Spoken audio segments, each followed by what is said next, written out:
Hello everyone, I am the Walking Virus. Let's talk about Yooka Laylee, shall we? Being a spiritual successor to Banjo-Kazooie put a lot of pressure on Playtonics to make sure the game held up to a certain standard, and it did! It's just too bad those standards are about 20 years old at this point. So let's just take a look at the good, the bad, and the bland and see where Yooka Laylee succeeds and where it falters. One of Yooka Laylee's strongest points is its varied level design. Every world that you travel into has a unique look and feel, so it never feels like they're just recycling levels or even recycling puzzles for that matter. Each world seems to have a clear design goal and is themed appropriately. The actual platforming puzzles themselves are also well designed and contribute a great deal to the enjoyment of the game, usually providing just enough challenge to feel satisfying, while being simple enough to figure out what you were doing wrong very quickly. There are also enough varied challenges for earning the collectibles the game sends you after that you'll always feel that your powers have some type of use. Even though the levels were uniquely designed so as not to feel very recycled, the game still starts to feel like a chore because each world is so completely massive. If you're one of those people that likes to find every single last thing on a world, I hope you brought your hiking gear because you're going to be at it for a while. One thing that doesn't really help the feeling of being too large is the sheer verticality that most of the worlds have. So not only will you be having to look in all the places on the ground level, but you'll also have to be looking in all the places on the other 10 stories worth of game world. Then there's the transformations. While this mechanic has worked in similar styles of games, the huge worlds cause the journeys to be tedious and make all the transformations feel very lackluster or downright boring.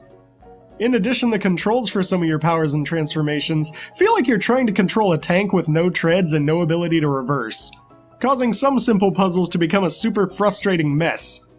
Combine all of this with other archaic design choices like unskippable slow-crawling text, a checkpoint system that can make challenges tedious, and long-winded lackluster boss fights, and it starts to make the game feel like more of a slog than actual fun. And all of these problems culminate in the final boss fight, which just keeps dragging on and on through multiple phases and increasingly contrived means of doing any damage to them. Yooka Laylee's soundtrack is one of the bigger disappointments because it constantly shifts from good atmospheric music to grating overblown racket, providing a rather mixed bag of background noise where you hope the next level won't have a song you're going to hate because you'll be stuck in there for quite a while.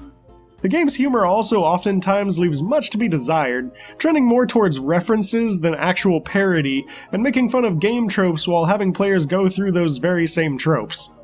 And they never stop doing this, so at least they're consistent with their tone. The challenge of some of the puzzles is also undercut slightly by the fact that you can usually use part of the environment to kind of cheese your way to victory to the top of whatever challenge they had lined up for you, or simply use the flight power once you unlock that, and every single platforming segment in the game becomes null and void. I feel this game could have done with using the tried and true Banjo-Kazooie method for flight power, making it only usable from certain locations to at least make the use of it special, and not a go-to answer for the entirety of the game after that point. Although quite possibly the blandest portion of the game is the lackluster enemies. This is the one part of the game I feel they recycled far too often. You're always just fighting different costumes variations of the same 3 enemies the entirety of the game, some of which are super easily dispatched and others that seem to never be able to be hit except when the moon is full and the stars are aligned. It just causes such a lack of threat and makes the enemies more of a chore than part of the gameplay. All in all, Yooka Laylee tries to bring back a genre that has been lacking in recent years by using many of the same ideas from older titles, and, for better or worse, it does feel like the older collect-em-ups. However, the massive increase in world size causes the game to drag more than it should and sometimes makes it very easy to get lost in those worlds. Now, I'm not particularly one for a rating system because I feel trying to put an arbitrary number on a game is rather ludicrous as there are not objective facts you can look at to see if a game is fun for someone.